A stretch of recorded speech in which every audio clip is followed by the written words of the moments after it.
Hey, what's up, guys? Welcome to our next episode of Holy Ship and Print. I am Celeste, signed by Celeste is my notary name, and welcome to my channel.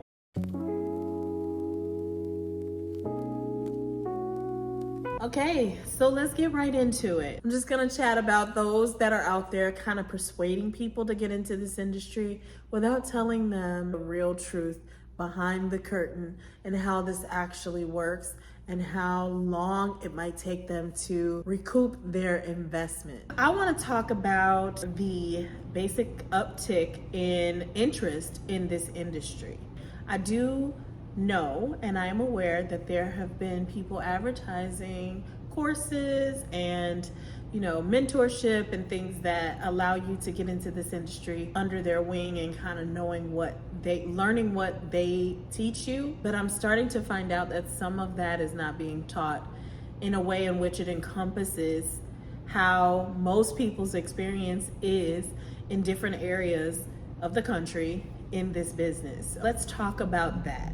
First, let's talk about what a shipping store is, what a ship center is. A ship center is a store that is a one-stop shop for multiple carriers.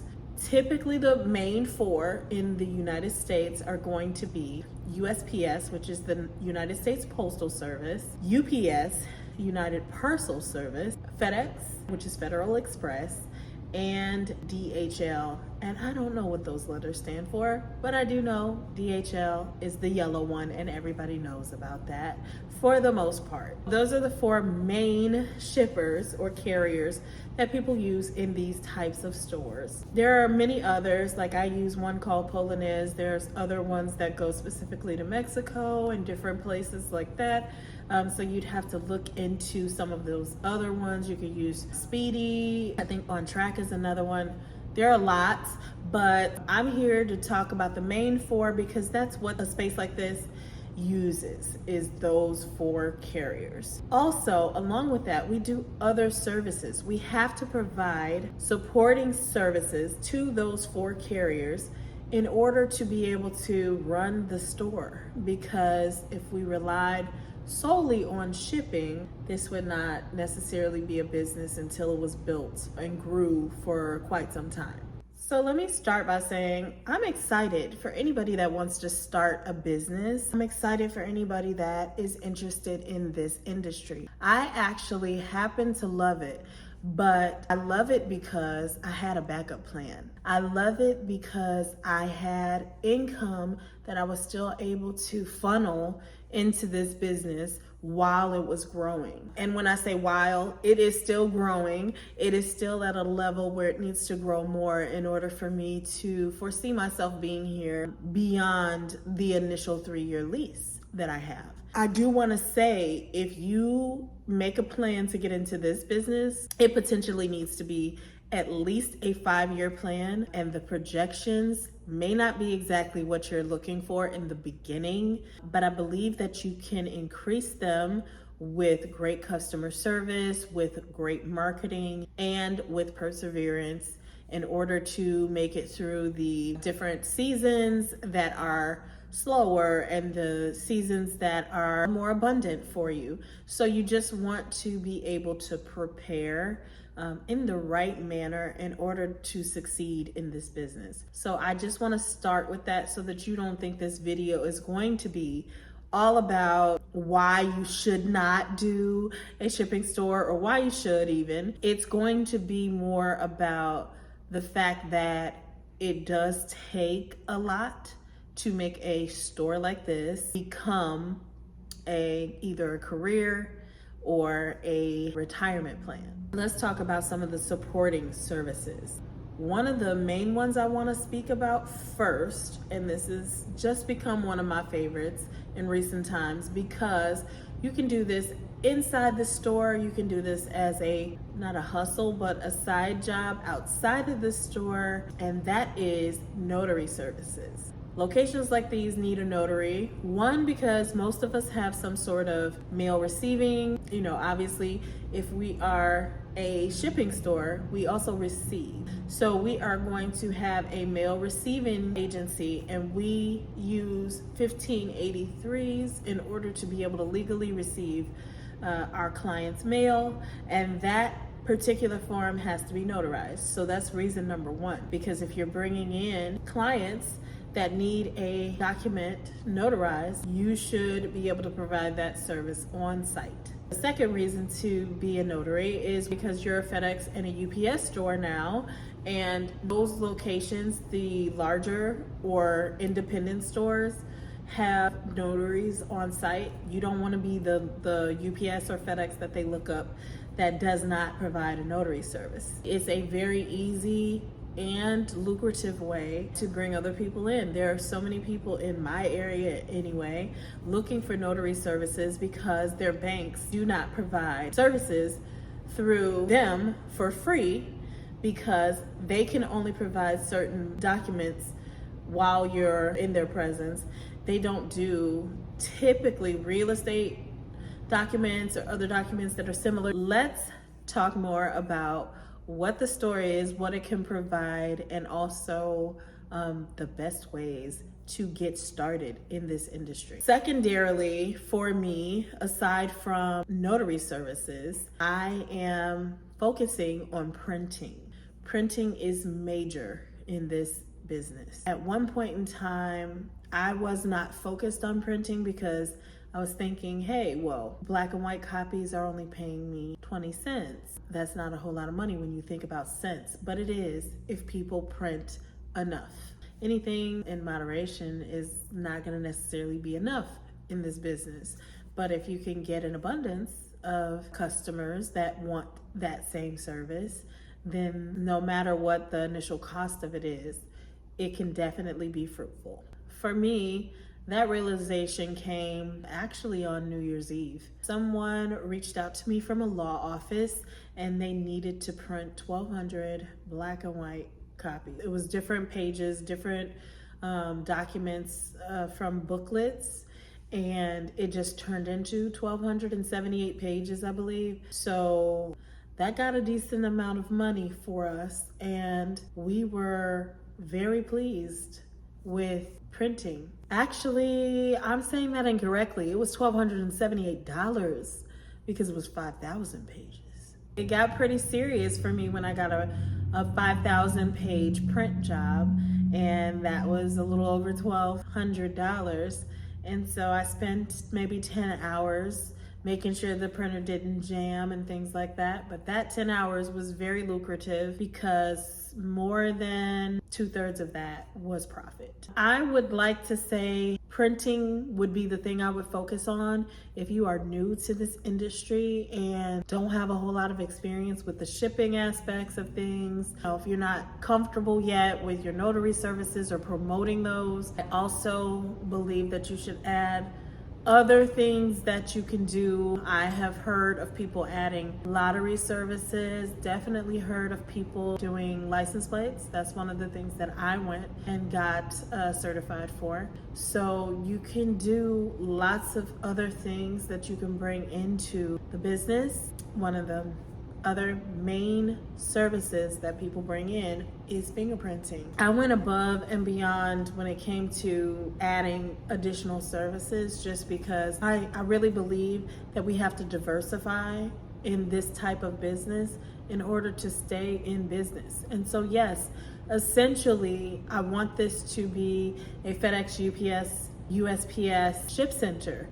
However, if there are not enough people shipping and my doors need to remain open, I'm going to add services that allow me to stay here. I have added fingerprinting from Fieldprint, but you can do it through Certifix. There's also Identigo. I would love to work with Identigo because you can also become TSA certified through them. So that is something that I would absolutely look into if it's available in your area. I do think that you need these accompanying services in order to be able to make your rent. Like I've discussed rent with so many people in the last few months because of the places that they're selecting. And I'll get into that as well. But I just want to make sure I make it clear that this business can work. The model works, but it definitely depends on where you are and how many mailboxes you have, because mailboxes are your residual income. Mailboxes are the thing that people set it and forget it kind of. I mean, not everyone. There's a lot of people who just want to use this as their business address, and they start their businesses with you and they plan to keep that mailbox because they want that address to remain the same. Some people that are going to be remote, working remotely, living remotely. I've had some clients that have only come for, a mailbox for 3 months, for 4 months. Some have paid for 6 months and only used it for 2 months and then closed it. There are lots of people that do this for many different reasons.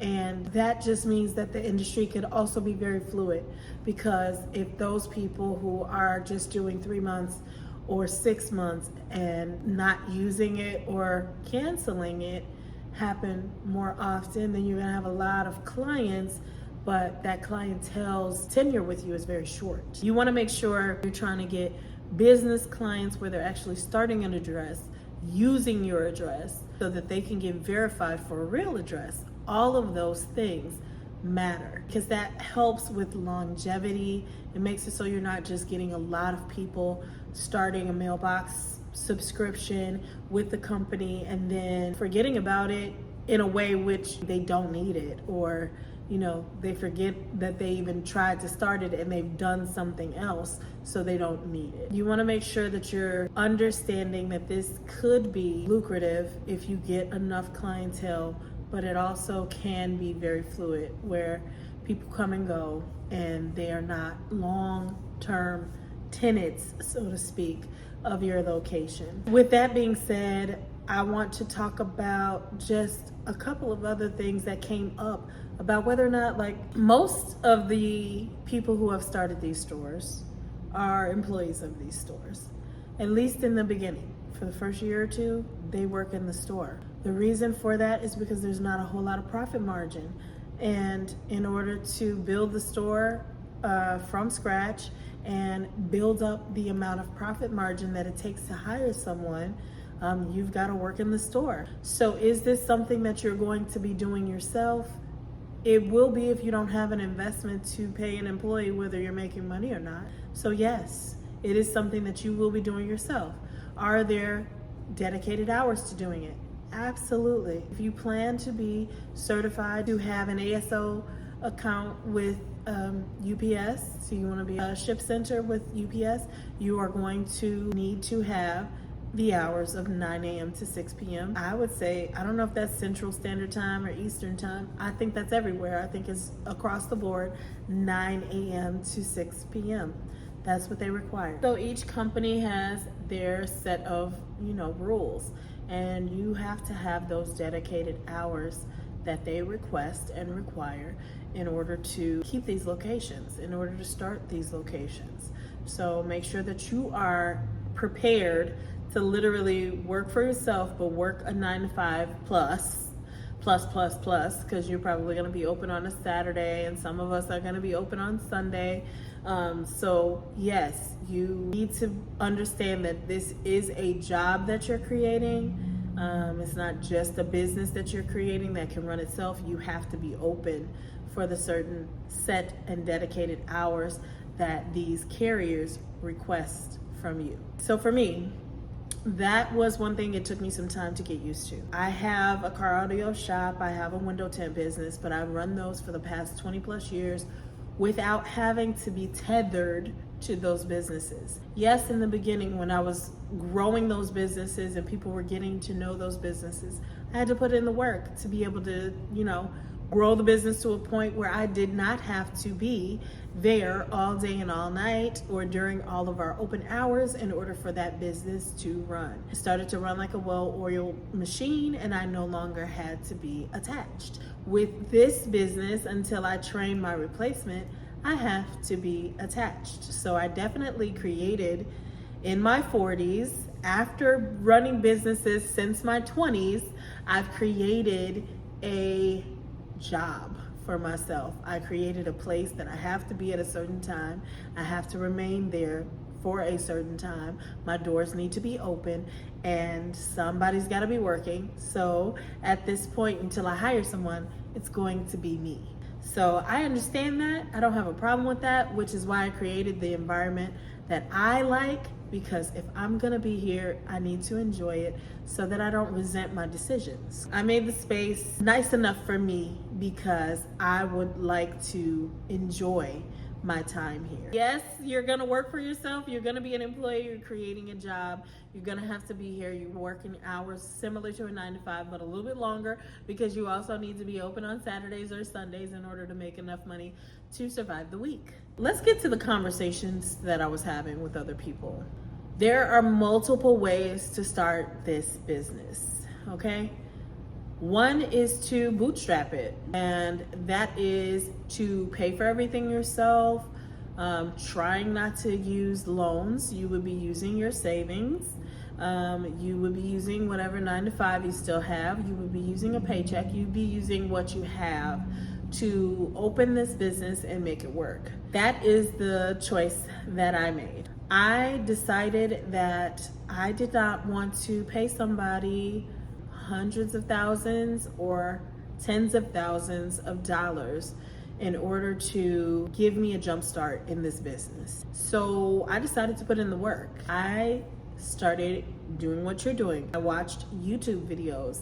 I researched on the internet. I went to some of these locations. I called around. I looked at articles online. I used ChatGPT. Once that was available, I was already open when ChatGPT was available, I believe. Maybe not when it first came out, but I was already down this rabbit hole and I was already getting started. But I did use ChatGPT to help do some of my mission statements and the branding and, you know, my pitch and all sorts of things, right? So instead of having somebody teach me for hundreds of thousands of dollars, and I'm saying that literally because I've had conversations on the phone with people and been to places where they went and used a service and they were able to provide them a cookie cutter location with all of the services that we talk about here on this channel, the photo zoomers and the, you know, postal mate and, you know, shipwright if they're using that, or RSA as the association. They did all of those things and put them in with those, you know, those companies in order to get them started. They did curate all of their inventory. They did accommodate for training for a little while, and they also answer questions once you're a member with them and you've hired them for, you know, building your store. They will do the entire build out. They will get all of your inventory for you. All of that is very, very true. However, it is very, very expensive. And if you are going into an industry that is going to have low inventory, low overhead in the sense that the inventory is not costing you and you're the employee, but high rent or higher costs because of subscriptions and marketing costs, then you need to be very cautious about the amount of money that you're willing to pay up front prior to understanding the return on the investment. I'm not discouraging anyone from using a service to get started. It definitely can make things streamlined and easier in the sense that it will make it faster. You're not learning on the fly and all of these things. You are actually deciding you're going to do this step by step in the way that they have already structured. And so they're just going to start you a store with a different name with that same exact structure and get you going. I can relate to wanting it to be that easy for me in the sense of time and saving time and me not having to do all the work. However, my pockets do not relate to that method. And that is because I have heard from upwards of $38,000 to $128,000 can be the cost of hiring those services, and maybe even more. But those are the ranges, and I know that's a large range. That's over $90,000 in difference in a range, but it is more likely that it's on the higher end of that range, like in mid $78,000 to $105,000, generally speaking, for people to build your store for you, using those services. So just understand, it's going to take you quite some time to get that money back. It's going to take you quite some time to see a profit.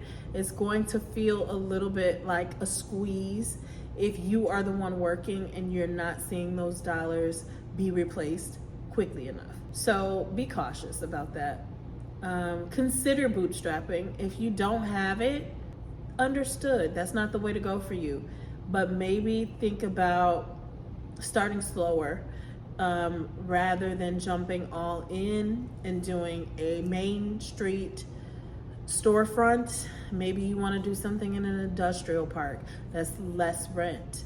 So you can see how this goes for you. Maybe instead of buying all of the subscriptions and providing all of the services, if you can't go direct, you may want to start with just USPS and, getting mailbox renters, like advertise for mailbox renters. There are many ways to try and do this, but I just don't think that throwing all of your savings into an industry you're unfamiliar with, an industry that's not necessarily your passion, and an industry that does not generate a quick market value return, I would say please be very cautious. So I kind of lumped that all in instead of breaking it down into 3 different segments where there's these people who actually have been advertising for years that they will start your store, and they do. And I'm not saying the process is antiquated in any way. I am just saying maybe take a second look, maybe get a second or third opinion prior to using certain services that are that expensive, simply because that cost can be saved if you do some of the legwork. So I went from that to bootstrapping it, which is you paying for everything, and not everybody can do that, and I understand that. It is the way that I started my store, and I've even had conversations with mentees telling them how much I paid in order to start this store. Now, I started it with one rate, but I have added to it, I've increased things, I've gotten, PhotoZoomer wasn't included at first, so I didn't have the large format printer and all of these things for a couple months before getting into more. So the startup cost and what I continued to pay, all in all, probably about $40,000 in general for those first few months. I'd say 7 or 8 months. Let's go ahead and make it 40,000, but that includes my rent, okay? So with that being said, in the initial startup, in my first video, I explained how I spent a little over $14,000 getting started. And that is true. However, like I said, you do have to, your rent's gonna keep coming around. And if your rent is $3,000 or $4,000 or $5,000, obviously it only takes 4 months for you to pay $5,000 and have an extra $20,000 put into this business, right? So it's not far off from how I started. It just increases quickly when you have rent, including rent, utilities, and other bills that are necessary. And then you also have all of these subscriptions and things that have to come along with this business. So having a mentor would be ideal. And I would say doing that prior to investing is also ideal. And the reason for that is because if this is not the investment for you, you need to know that in advance. You don't want to spend $30,000 or $40,000 finding that out, right? So talk to somebody. Talk to somebody who understands, talk to somebody in this industry. I've had people reaching out under my videos. Yes, I am a business mentor. That is not what this video is about, but yes, I am a business mentor. I am now for sure a shipping store mentor.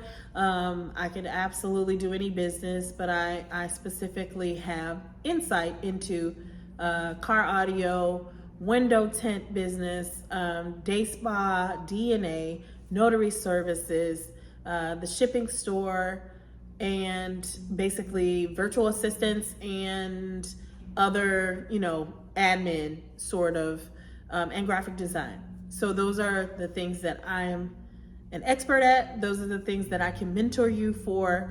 Those are the things that if you want to reach out to me, I am willing to help you. I had already decided that I was gonna save a few people who reached out prior to going with some of those other companies. And I am willing to actually come out and train for 3 days. I'm willing to do over the phone mentorship, which is a lot less expensive than me coming out to train for the 3 days. I'm willing to do the negotiations of real estate. I'm willing to do contracts, entry of the partnerships with our carriers, all of the inside training, aside from what RSA provides and other people provide. Definitely willing to do all of that at a fraction of the cost of what's being charged at these other places. However, it is upwards of it's above $10,000. So if you don't have that sort of investment, then I can't come out, help you build, help you find, help you grow, and help you train. But I can do the mentorship over the phone. That is all available. I'll link it below. But that's neither here nor there. This video is to kind of just keep awareness of cautious behavior that needs to occur prior to dumping your entire savings into this business. Not disparaging it. Beautiful business. Definitely want you to experience whatever your passion is, and I will help you do that. If you don't know what it is and you're just trying to figure it out and you're thinking, oh, I want something that's going to run on its own, not going to have that much risk, not going to have, me up at night worrying, and it also pays the bills. We can come up with the solution as to what that is. I don't know that it's this. Although I enjoy this, and I found ways to make it work for me, because I subsidize it by having small events in here, by making cups, making blind dates with a book, doing other things in this location. Like tomorrow, not tomorrow, but next Saturday, there's gonna be a Reiki class. I don't know how you all say it, Reiki. But we're gonna have a Reiki class in here because this space is like a sacred, very serene space. And so I can do things like that in here, and they can bring and generate additional income for me. So you have to come up with the creative ways that your space will create income for you. And it may not be just your general shipping, just your general printing, just passport photos. Because do you realize that people can do passport photos online? Did you realize that people can do their passport application online? So some of the things that we offer are being offered simultaneously directly to our clients. And the same way that as they're at home and they can print their Shopify off of their website, or as they're at home and they're using Etsy and they get a shipping rate, they're going to come to you maybe to drop off if they know about your location, but they may not come to ship. So you really have to have other ways for you to make money. It's very important. This industry costs, and it's not a very low overhead place unless you're in a rental space that does not cost you that much. That is the only way to really keep the cost extremely low in this business. So don't be fooled by the idea that somebody started 2 stores and it cost them less than $100,000 and now they make more than $500,000 with those stores and things like that. Like, yes, that can be the case, but let me tell you what that takes. That takes you having 1,000 mailboxes and filling them, right? That takes you having all of the other services, including U-Haul and fingerprinting and actually advertising for shipping so that you can get more people in here to ship, to, it takes you doing the other services that come along with this business. But at the very, very least, it takes multiple mailboxes and having them full. It takes that. Some of the people that are mentoring people and offering the fact that they can make this much money in this business is because, let's just say they're surrounded by apartments. Let's say they're not in the best neighborhood.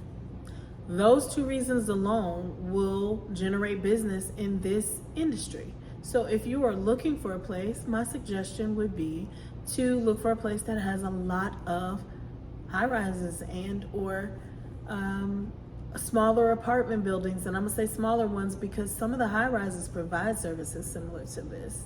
So you can't rely on that. You can't rely on them being your bread and butter because they may provide this service as a courtesy to their tenant based on where they're at and how they run their business. So yeah, there's a lot to that. So just kind of stick with your girl, mark my words. You want to research as much as possible and don't rush into this. Don't rush into anything. Don't sign any contracts before you've had a conversation with somebody in it so you get a better idea of how this really works. Let me say this also. I don't want to disparage any of the people that are out there mentoring other people, but please be honest. Please tell the people that you're talking to that a part of the millions that you make, a part of the 500,000s and 700,000s and 2.5 millions that you make comes from you charging them $30,000 to be mentored. Comes from you charging them for the course and the build of starting your store. So don't make it that you've only made the money from the industry. You could have made the money from your influence, from your popularity, from the things you were already doing previously, whether it be selling like drop shipping or selling baked goods, whatever the case. Whatever you were doing before could be a part of the reason for your success. So include that and don't add that to this business's success, because it makes the client believe that that is the way this industry works, when it is not true, in my opinion, and many others that I've talked to. It takes hard work, it takes perseverance, it takes time, and it takes effort in order to make this business grow and flourish to a point where you can first be sustainable, then you can win, and then you can thrive. I'll leave that there. I'll leave that alone. All right, let me say these couple of things for my DNA girlies and my lab girlies. Those of you who have DNA labs that you have an office for, you can get into this industry. It's not gonna necessarily be the entire industry where you can be a full service center, but you can at least do virtual mailboxes.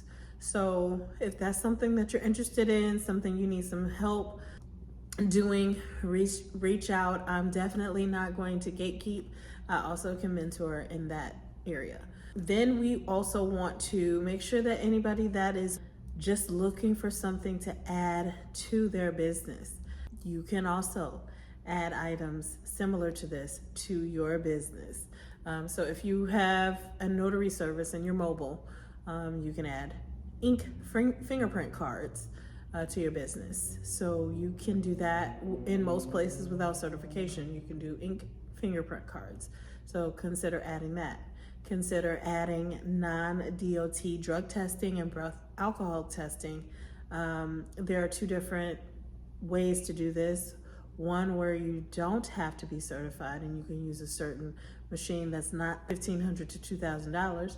And there is a way to do this without having the DOT certifications. I hope some of this information was helpful to you if you're trying to make decisions for your life, because these are life-changing decisions that are being made when we are talking about moving into our next venture, investing our savings, or retirement.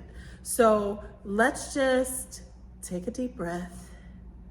Let's all make sure we put on our thinking caps, like they used to say back in the day when we were in elementary school, and slow down, do our research, make sure this is what's right for us. Just do your due diligence. Just make sure you are making the best decision for you. It's not time to have a conversation with people who have never been entrepreneurs before. It's really not the time to, you definitely want to make sure your spouse or partner is on board before you do something like this, because you don't want them being upset that you've decided to invest your retirement instead of in a fast-growing investment like some sort of, marketplace or stock market. You've done this, which actually created another job, and you were looking for retirement. So let's just make sure we're doing the very best we can for ourselves, which is research again, call people, talk to people in forums, talk to people in the industry, reach out for mentorship, do all of the things, and you'll be successful one way or the other. Whatever decision you make, the decision to start will be a success if you do those things. The decision not to necessarily start right now, if you are not ready, or this was not exactly what you expected it to be, then you'll still win, because your decision will be to do something that you do have passion about, that you do see the return on the investment in, and that you can actually foresee yourself retiring from. So with that being said, this will conclude this episode of Holy Ship in Print. I am signed by Celeste. I hope you've liked and subscribed to our channel so that you can get the best information for all industries, but this industry right now in particular, as it is up and coming and it is on the rise, and people need to know the truth. Thanks for sticking with me. I hope to see you all again. Like, subscribe to the channel so you can get the insight of this industry and others with all the businesses that I've run. You know I'm gonna give you nuggets from every business that I've been in, and I will definitely do one-on-ones with anybody who reaches out for that. So make sure you get at your girl if you need additional assistance. Don't know when my next episode will be, so be on the lookout for one of those, and I will catch y'all on the flip side.